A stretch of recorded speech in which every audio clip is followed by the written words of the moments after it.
عباده الذين اصطفى أما بعد فأعوذ بالله من الشيطان الرجيم بسم الله الرحمن الرحيم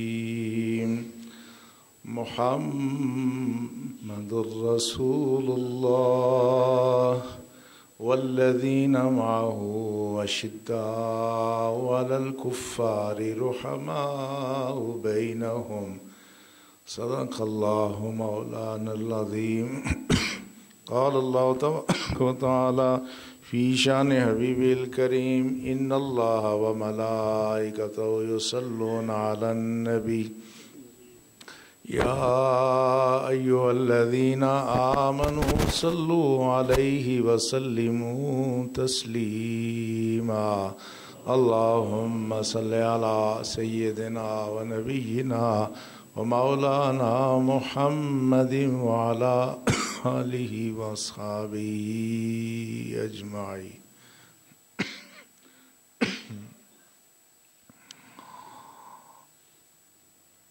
ارباب علم و دانش اور صاحبان محبت و مودت، ہم گزشتہ جو مبارک کے موقع پر حضرت ابوبکر صدیق رضی اللہ تعالی عنہ کی سیرت کا جائزہ ان شریعت کے بنیادی تقاضوں کے مطابق لے رہے تھے جو قرآن اور سنت سے اخذ کیے گئے ہیں، اور اس میں پہلی بات کیا تھی کہ سب سے پہلے ایمان باللہ، ایمان بالرسول، ایمان بالآخرت ہے، اور اس کی جو لازمی چیزیں ان پر ایمان لانا ہے۔ اس کے بعد رسول اللہ صلی اللہ علیہ وسلم کی محبت، پھر رسول اللہ صلی اللہ علیہ وسلم کا ادب، اس کے بعد رسول اللہ کی اطاعت، اور پھر رسول اللہ صلی اللہ علیہ وسلم کے لیے ایثار اور قربانی ہے۔ یہ وہ 5 چیزیں ہیں کہ جن کی بنیاد پر انسان کی قدر و قیمت، اس کا ایمان اور اس کا اخلاق روحانیت کے پلڑے پہ تلتا ہے، اور اس میں یہ ساری چیزیں ایک دوسرے کے ساتھ لازم و ملزوم ہیں، مگر یہ اضافی چیز یہ ہے کہ بعض چیزوں کے ساتھ ہماری محبت ہوتی ہے لیکن اس میں ادب نہیں ہوتا یا ادب کا تقاضا ہی نہیں ہوتا۔ ہماری اولاد سے محبت ہے، دوست احباب سے محبت ہے، وہاں محبت ہے لیکن ادب کا تقاضا وہاں نہیں ہے، وہاں محبت پر ہی اکتفا ہے، ان کے حقوق ادا کرنے پر ہی اکتفا ہے۔ مگر رسول اللہ صلی اللہ علیہ وسلم کے ساتھ جو مومن کا تعلق ہے وہ صرف اطاعت کا ہی نہیں ہے، ایثار کا ہی نہیں ہے، ایمان کا ہی نہیں ہے، صرف محبت کا نہیں ہے، بلکہ محبت کے ساتھ ادب بھی ضروری ہے۔ اس لیے انسانی عظمت کا سارا انحصار انہی 5 چیزوں پر ہے۔ جس میں جو چیز جتنی زیادہ ہے وہ اسی قدر عظیم ہے، جس میں جتنی کمی ہو گئی وہ اس کی عظمت میں اتنی کمی واقع ہو گئی۔ تو اللہ جل شانہ کسی شخص کو یہ 5 خصوصیات جتنی عطا فرمائے اسی قدر اس کی عظمت میں اضافہ ہوتا رہتا ہے۔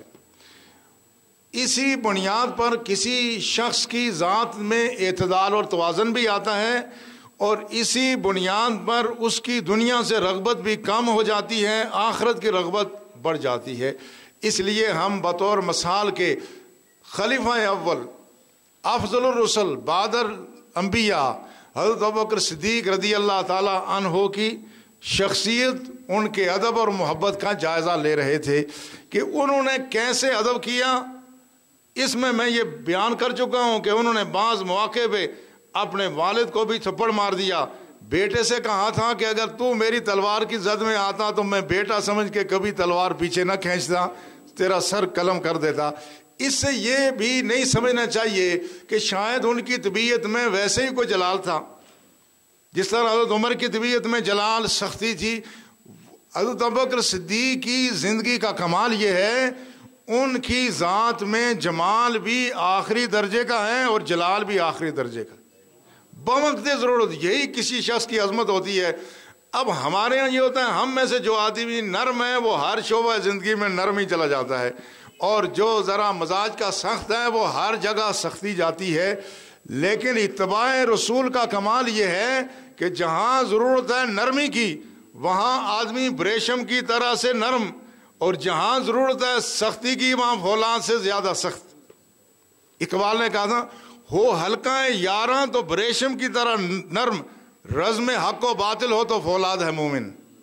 قرآن نے بھی یہ کہا ہے جو محمد صلی اللہ علیہ وسلم ہیں ان کے ساتھیوں کی خصوصیت کیا ہے؟ اشداء علی الکفار رحماء بینہم، کافروں کے معاملے میں سخت، آپس میں مہربان ہیں۔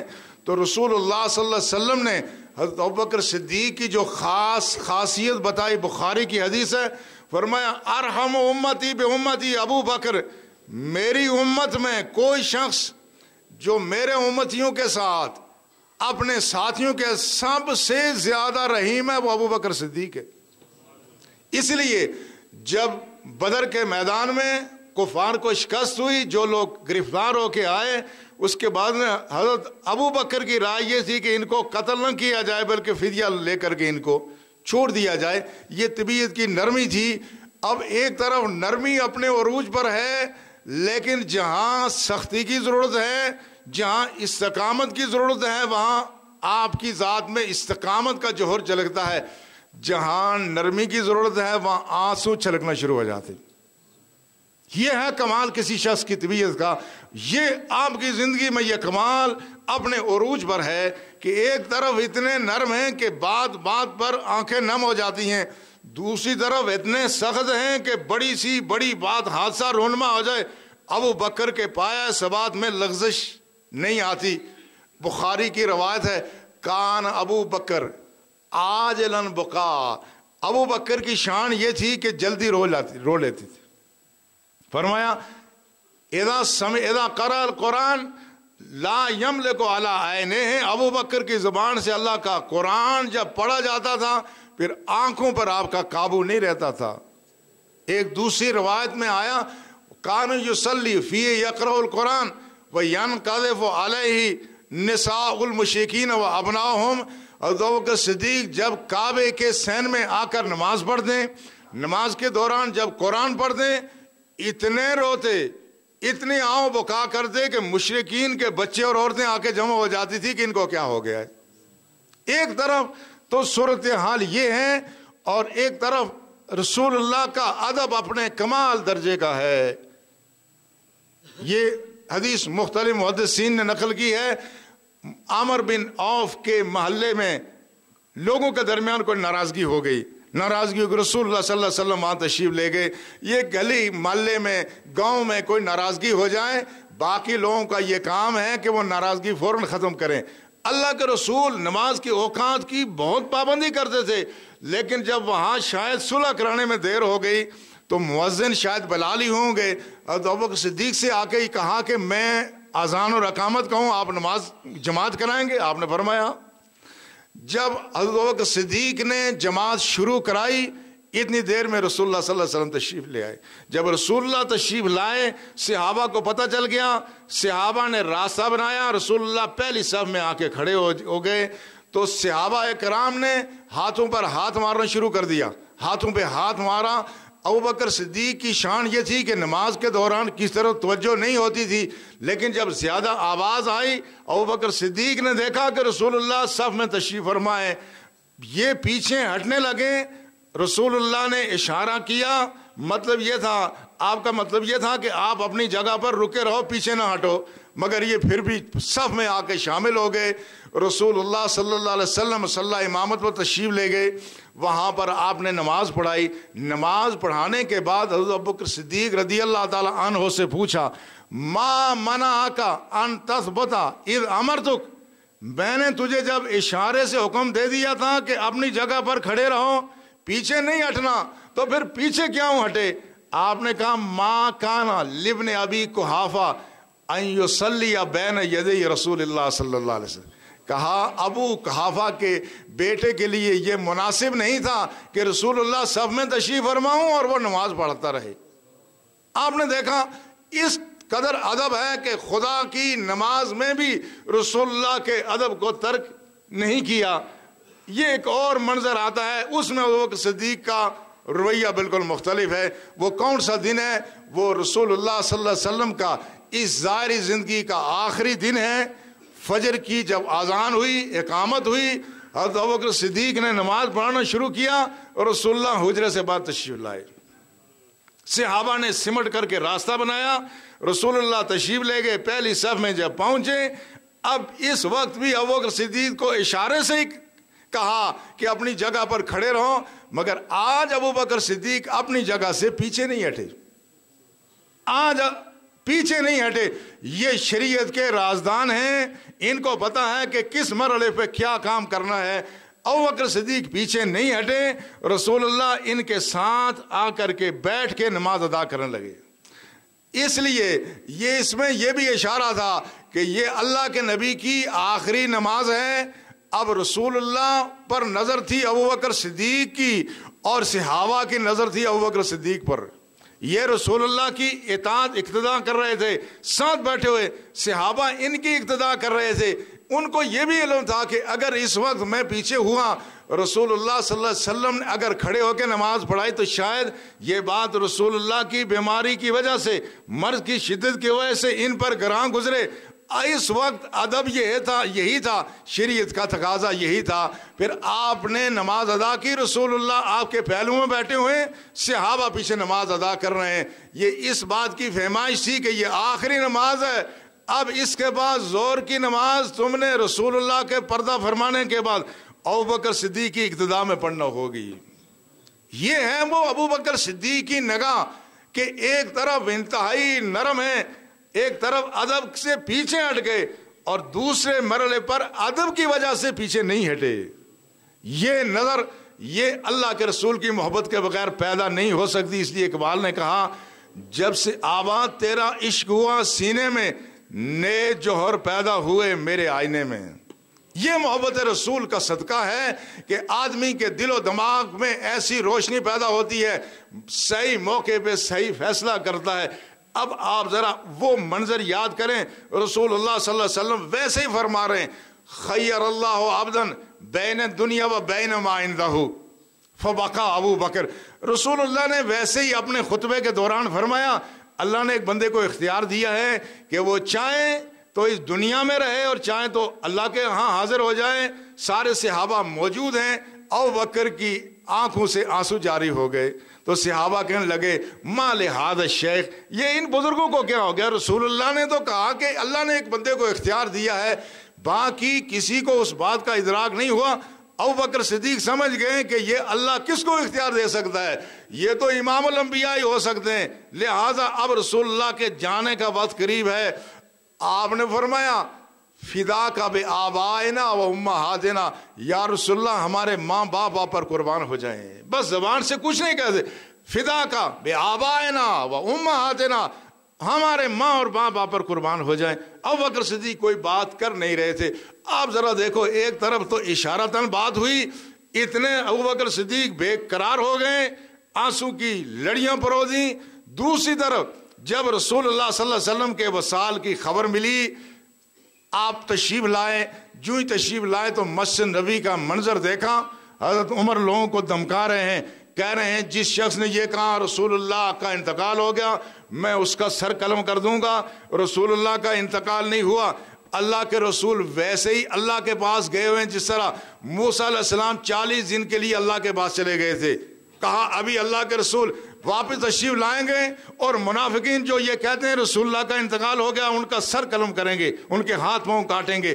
اب یہ منظر جو انہوں نے دیکھا، آگے حضرت عمر بفرے ہوئے ہیں، صحابہ پریشان ہیں۔ ابو بکر صدیق سیدھا حضرت عائشہ کے حجرے میں گئے تو رسول اللہ صلی اللہ علیہ وسلم کے چہرہ اقدس سے کپڑا ہٹایا۔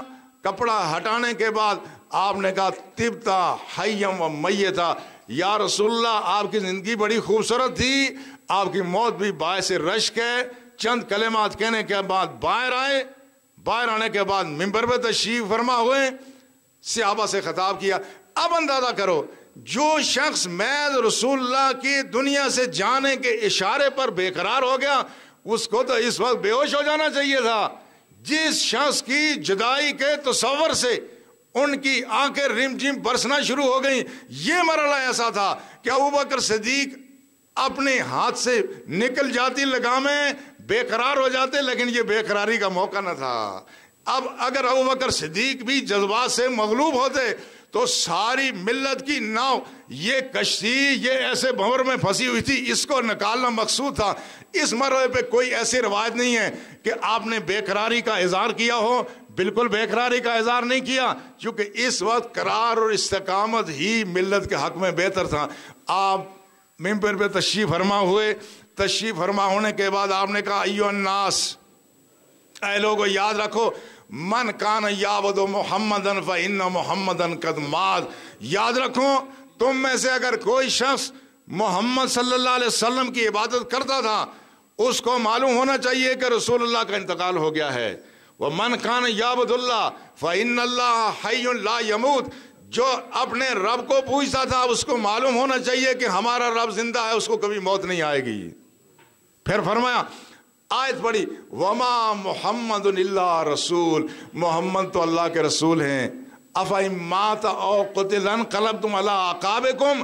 اللہ نے فرمایا تھا اگر یہ ان کا انتقال ہو جائے، یہ شہید ہو جائیں، تو مومنو کیا تم اسلام سے منہ موڑ لو گے؟ وَمَن يَنْقَلِبْ عَلَىٰ عَقِبَيْهِ فَلَن يَضُرَّ اللَّهَ شَيْئًا وَسَيَجْزِي اللَّهُ الشَّاكِرِينَ. اگر کوئی شخص ان کے انتقال پر، ان کی شہادت پر دین سے منحرف ہو گیا تو وہ اللہ کو کوئی نقصان نہیں دے گا، اپنا نقصان کرے گا. ان قریب اللہ شکر گزاروں کو بدلہ دے گا. صحابہ کہتے ہیں یہ آیت تو نازل ہوئی تھی احد کے مقام پر، 8 سال پہلے نازل ہوئی تھی، ہمیں یہ لگا کہ یہ آیت ابھی نازل ہو رہی ہے. صحابہ اس آیت پر اب انہوں نے اب توجہ دی تو صحابہ کو بات سمجھ آ گئی کہ رسول اللہ صلی اللہ علیہ وسلم دنیا سے تشریف لے گئے ہیں. اس میں پھر ماحول ایسا بنا کہ اب صحابہ کرام نے اس حقیقت کو تسلیم کر لیا، رسول اللہ صلی اللہ علیہ وسلم تشریف لے گئے ہیں، اب ہم نے اپنے معاملات کو خود چلانا ہے. عرض کرنے کا مدعا کیا ہے؟ جہاں نرمی ہے وہاں انتہائی نرمی، جہاں نرمی کی ضرورت نہیں اس میں پایا اس بات میں لغزش نہیں آ رہی ہے. اس لیے رسول اللہ صلی اللہ علیہ وسلم کے وصال کے بعد جب آپ کو خلیفہ بنایا گیا تو آپ نے جو اپنی پالیسی دی، آج اس کو آپ جتنا پڑھیں اس کی ایک ایک لفظ سے عظمت ٹپکتی ہے. آپ نے فرمایا لوگوں یاد رکھو ان اطاعتوں، اگر میں اطاعت کروں تو پھر کیا کرنا؟ فَأَعِينُونِي، اگر میں خدا رسول کی اطاعت کرو فَأَعِينُونِي، میرے دست و بازو بن جانا. فَإِنْ عَصَيْتُ فَقَوِّمُونِي، اگر میں خلافت کی ذمہ داریاں سنبھالنے کے بعد رائے راست سے منحرف ہو جاؤں تو پھر مجھے سیدھا کر کے رکھ دینا. پھر آپ نے فرمایا اطیعونی ما اطاعت اللہ ورسولہ، اس وقت تک میری اطاعت کرنا جب تک میں اللہ اور اللہ کے رسول کی اطاعت کروں. فَإِنْ عَصَيْتُ اللَّهَ وَرَسُولَهُ فَلَا طَاعَةَ لِي عَلَيْكُمْ، میں خدا رسول کی اطاعت سے منحرف ہو جاؤں تو تمہارے اوپر میری اطاعت لازم نہیں ہوگی. کتنے اصولی باتیں ارشاد فرما رہے ہیں.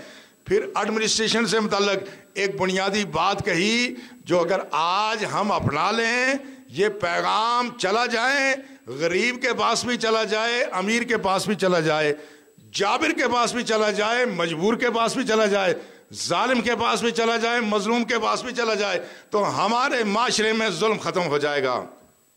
فرمایا ان اقواکم عندی ضعیف حتی آخذ منہ حقہ.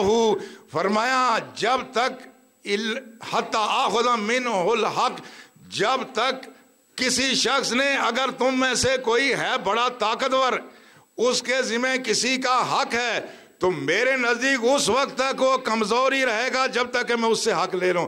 یعنی جو ظالم ہے، جابر ہے، جس نے ظلم کیا ہے، اس کی ہمارے نزدیک کوئی حیثیت، کوئی طاقت نہیں ہے. وَإِنَّ أَضْعَفَكُمْ عِنْدِ الْقَوِيِّ، تم میں سے جو آدمی کمزور ہے، جس کا کسی نے حق مارا ہوا ہے، وہ ہوا عندی قوی حتی آخذ لہ بحقہ، جب تک اس کا میں حق لے کے اس کو دیتا وہ میرے نزدیک بہت طاقتور ہے۔ کتنی عمدہ بات ہے کہ آج اگر ایڈمنسٹریشن کا اصول ضابطہ یہ بنے کہ ہمارے نزدیک طاقتور وہ شخص ہے جس کا کسی پر حق ہے، اور کمزور شخص وہ ہے جس نے دوسرے کا حق مارا ہوا ہے، کسی کی مجال نہیں کوئی کسی کا حق مارے۔ آج صورتحال یہ ہے کہ جو طاقتور ہے اس کے گلے میں کبھی قانون کا پھندا پھنستا ہی، وہ اس میں پھنستا نہیں اس کا گلا، اور جو کمزور ہے ہمیشہ قانون کا پھندا اسی کے گلے میں جا کے پھنستا ہے۔ اس لیے ملک میں ظلم ہے، زیادتی ہے۔ آپ نے جو بات کی اس کا پیرا دیا اور ہمیشہ اس پر قائم رہے، اور معمولی باتوں میں بھی جب بڑے بڑے لوگ اس میں نرمی اختیار کرتے تھے، آپ نرمی نہیں اختیار، ایک طرف نرمی ہے دوسری طرف بہت سختی ہے۔ آپ کی خلیفہ بننے کے بعد جب لوگ مرتد ہونا شروع ہو گئے، لوگوں نے زکوٰۃ دینا شروع کر دی، زکوٰۃ سے وہ منحرف ہو گئے، زکوٰۃ دینا چھوڑ دیا، تو اس کے بعد حضرت عمر آپ کے پاس آئے، آپ نے فرمایا یا خلیفۃ رسول اللہ صلی اللہ علیہ وسلم تالف الناس ورفق بہم، اے ابو بکر رسول اللہ کے خلیفہ، لوگوں کے ساتھ کوئی نرمی کرو، لوگوں کا کچھ خیال کرو۔ اس لیے مقصد یہ تھا کہ جو لوگ باقی چیزوں پر قائم ہیں، ایک طرف تو ہیں جو سرے سے مرتد ہو گئے، تو جو کہتے ہیں زکوٰۃ نہیں دیتے ان کے ساتھ کچھ نرمی کرو۔ تو آپ نے فرمایا میں آپ نے قسم کھائی واللہ لو قاتلنہم، آپ نے فرمایا خدا کی قسم میں اس وقت تک ان سے لڑوں گا جب تک اگر یہ رسول اللہ کے زمانے میں کسی زکوٰۃ کے جانور کے ساتھ اس کی لگام بھی دیتے تھے، آج اگر وہ لگام نہیں دیں گے میں اس لگام کی خاطر بھی لڑوں گا۔ تو حضرت عمر نے کہا کیف تقاتل الناس، آپ لوگوں سے کیسے لڑو گے؟ آپ کو پتہ نہیں رسول اللہ نے فرمایا تھا امرت ان اقاتل الناس حتی یقول لا الہ الا اللہ و محمد رسول اللہ۔ رسول اللہ نے فرمایا تھا نا کہ میں لوگوں سے اس وقت لڑوں گا جب تک کہ وہ یہ نہ کہہ دیں کہ اللہ ایک ہے، محمد اللہ کے رسول ہیں، اور جب وہ یہ کہیں گے تو کیا ہوگا؟ عاصم منی دماءہم و اموالہم، تو جب لوگوں نے یہ کہہ دیا اس وقت وہ ان کا مال ان کی جانیں میرے ہاتھ سے محفوظ ہو جائیں گی، الا بحقھا، ہاں وہ شریعت کا کوئی حق اگر نہ مانے الگ بات ہے، وامرہم الی اللہ، ان کا معاملہ اللہ کے سپرد ہے۔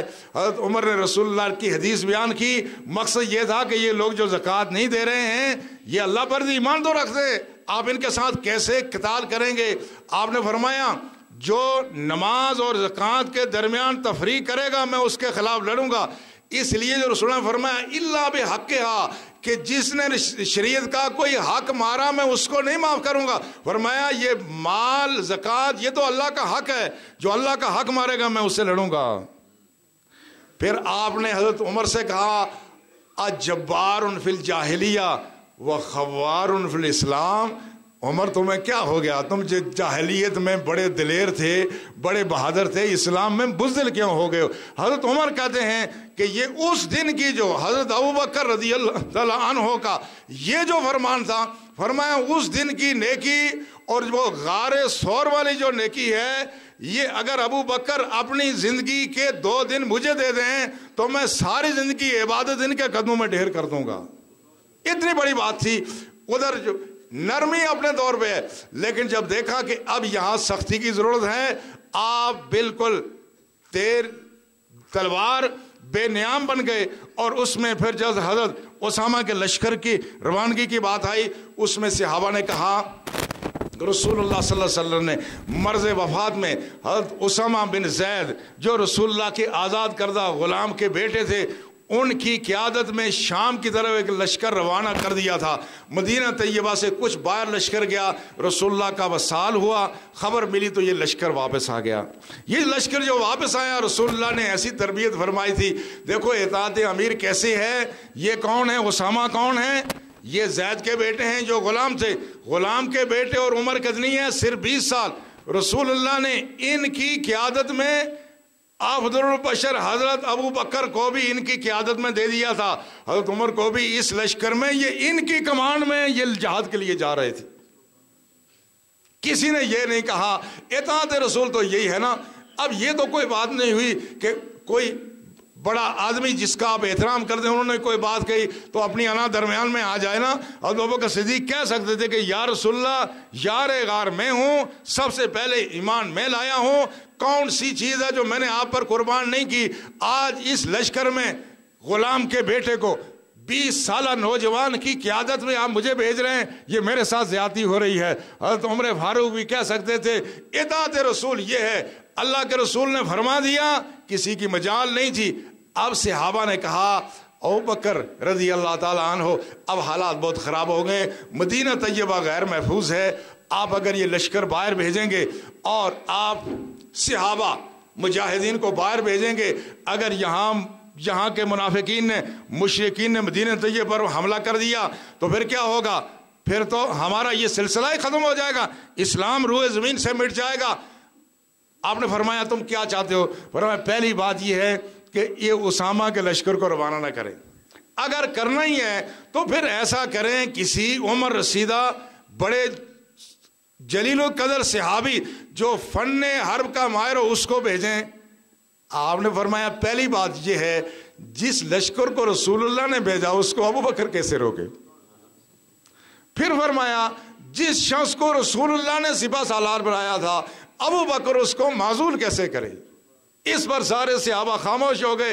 پھر یہی نہیں, جب ان کو بھیجا تو ساتھ روانہ ہوئے. اب ایک عجیب منظر تھا کہ خلیفۃ المسلمین پیدل چل رہا ہے, اسامہ غلام کا بیٹا رضی اللہ تعالیٰ عنہ وہ ہیں اونٹ پر مہار پکڑے ہوئے. ابوبکر رضی اللہ تعالیٰ عنہ سے کہتے ہیں کہ یا تو آپ میرے ساتھ سوار ہو جائیں یا آپ واپس تشریف لے جائیں, مگر ان کی نگاہ کہاں ہے؟ فرمایا اگر تھوڑی دیر میرے پاؤں بھی اللہ کی راہ میں جہاد میں اگر خاک آلود ہو جائیں, ابوبکر کے لیے اس سے بڑی کیا عظمت ہو سکتی ہے. تو آپ نے دیکھا کس طرح کیا پالیسی کیا ہے. فرمایا اگر مدینہ طیبہ میں حملہ ہو جائے اور ابوبکر کی لاش کو پرندے نوچ کر کے کھائیں اور ازواج مطہرات کے حجروں پر اگر یہاں کے جو وحشت ناک درندے ہیں وہ حملہ آور ہو جائیں تو لشکر کو میں پھر بھی بھیجوں گا. پر لشکر بھیجا. اب جب لشکر بھیجا تو سارا تو تاثر ہی ہوتا ہے. جب لشکر روانہ ہوا, جو مرتدین تھے, جو ارتداد کا شکار ہو گئے تھے, جو مدینہ طیبہ اور حملہ کرنا چاہتے تھے, انہوں نے دیکھا کہ اگر اتنا بڑا لشکر ابوبکر صدیق نے رومیوں کے خلاف بھیج دیا تو ان کی طاقت کتنی ہوگی. کسی کو جرأت نہیں ہوئی کہ مدینہ طیبہ پر حملہ کرے. یہ لشکر وہاں کامیاب ہوا. جب وہاں سے کامیاب ہو کر کے واپس آیا, یہ جدھر سے جاتے تھے جتنے مرتد لوگ ہوتے تھے سارے مسلمان ہو جاتے تھے. اس لیے کہ پیغام یہ چلا گیا کہ یہ مسلمان اتنے طاقتور ہیں, اتنے مشکل حالات میں اگر اتنا لشکر جرار رومیوں کے خلاف جا رہا ہے تو مدینہ طیبہ میں کتنے عظیم لشکر موجود ہوں گے. اس کا فائدہ یہ ہوا کہ پھر یہ لوگ جو مرتد ہو رہے تھے 10 ماہ کے اندر جتنے مانعین زکوٰۃ تھے سب نے زکوٰۃ ادا کرنا شروع کر دی. جتنے مدعیان نبوت تھے جھوٹے وہ ان میں سے کچھ تو تائب ہو گئے, کچھ کو حضرت ابوبکر نے جہنم رسید کرا دیا. اس طرح سے امن و امان قائم ہو گیا. حضرت ابوبکر صدیق رضی اللہ تعالیٰ عنہ نے ریاست کا نظام ایسا چلایا حالات بہت ہی پرسکون ہو گئے اور امن قائم ہو گیا. اس سے یہ معلوم ہوتا ہے کہ جب رسول اللہ صلی اللہ علیہ وسلم کی جس شخص نے اطاعت کی, جب ضرورت پڑی تو فولاد سے زیادہ سخت, جب ضرورت پڑی تو ابریشم سے پھول سے زیادہ نرم ہو گیا.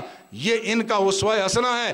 اور ایک طرف اگر رسول اللہ کے ساتھ کوئی اتنا محبت کرے, اللہ کے رسول تو وہ جو درخت تھا نا اس سن حنانہ جس کا ہم نے واقعہ بیان کیا, وہ اگر محبت کرے اللہ کا رسول اس کو فراموش نہیں کرتا. اگر انسانوں میں کوئی محبت کرے تو کیسے فراموش کرے گا. کسی نے پوچھا من احب الناس الیک یا رسول اللہ صلی اللہ علیہ وسلم, آپ کے نزدیک سب سے زیادہ محبوب شخص کون ہے؟ آپ نے فرمایا یہ عائشہ ہے. فرمایا وہ من الرجال, فرمایا مردوں میں سے کون ہے؟ فرمایا ابوہا, مردوں میں سے ابو بکر سب سے زیادہ پیارا ہے. یہ دونوں طرف سے یہ چیزیں، ادھر سے محبت ادھر سے محبت. اور جب کوئی اللہ کے رسول کے محبت کے رنگ میں رنگا جائے تو پھر اس کو کسی چیز کی پرواہ نہیں ہوتی. وہ ظاہری اسباب و سامان کو جس سے ہم اپنی عظمتیں سمجھتے ہیں، بڑے بڑے مکان، بڑی بڑی گاڑیاں، بڑے بڑے ہمارے بنگلے، یہ ہماری عظمت کا نشان ہم نے بنائے ہوئے ہیں. جن کے دل میں خدا رسول کی عظمت سما جائے وہ ان چیزوں سے بے نیاز ہو جاتے ہیں. آخری مرحلے 807 دن آپ نے حکومت کی.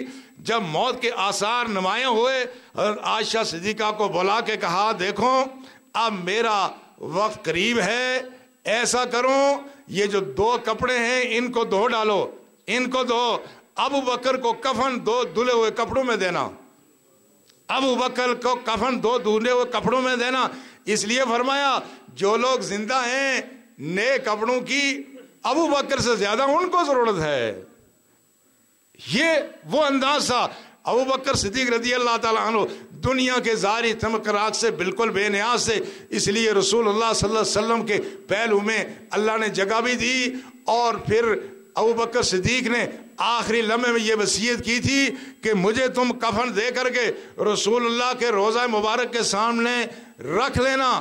اگر رسول اللہ صلی اللہ علیہ وسلم نے اجازت دی تو وہاں دفن کر دینا، ورنہ مجھے جنت البقیع میں دفن کر دینا، مجھے کہیں اور دفن کر دینا. جب آپ کو کفن دے کر کے آپ کو وہاں جا کے رکھا گیا تو قبر انور سے آواز ہے اوصل الحبیب الی الحبیب، پیارے کو پیارے سے ملا دو. ان کا عقیدہ دیکھو، ان کا یہ عقیدہ تھا ہمارے رسول اپنی قبر انور میں بھی اس کیفیت برزخی حیات میں ہے کہ آج اگر کوئی پکارے گا تو اللہ کے رسول یقیناً اس کا جواب دیں گے. پھر وہاں رسول اللہ صلی اللہ علیہ وسلم کے پہلو میں آپ مدفون ہوئے. تو اہل ایمان عرض کرنے کا مدعا یہ ہے کہ جس شخص کے دل میں جتنی رسول اللہ صلی اللہ علیہ وسلم کی محبت عقیدت ہوگی، اتباع ہوگی، اسی قدر اس کا مقام و مرتبہ ہوگا. اسلام کے دشمن بھی اس چیز سے آگاہ ہیں. اسلام کے دشمن جنہوں نے پڑھا، ولیم میور جو ایک بہت بڑا کافر ہے، اس کی کتاب ہے the caliphate, it rise decline and fall, یعنی خلافت، اس کا عروج، زوال اور اس کا اختتام. اس میں وہ ابو بکر صدیق کے بارے میں لکھتا ہے کہ جو ابو بکر صدیق کی 2 خصوصیات تھی. ایک تو یہ تھی وہ دیکھتے تھے کہ اللہ کے رسول نے حکم کیا فرمایا، زبان سے فرمایا، اشارہ کر دیا. ابو بکر کی سب سے بڑی سعادت یہ ہوتی کہ وہ ان کے اشارے پر جان لٹاتے تھے. دوسری خصوصی یہ تھی کہ وہ یہ دیکھتے تھے کہ رسول اللہ نے کیا کیا ہے، میں اس کی اتباع بھی کروں. اور فرمایا یہ ان کا گرینڈ سیکرٹ آف اسٹرینتھ، ان کی طاقت کا جو سب سے بڑا راز تھا وہ کیا تھا، وہ رسول اللہ پر ایمان، محبت اور عقیدت تھی. غیر مسلم یہ کہتا ہے کہ سب سے بڑی بات یہ تھی.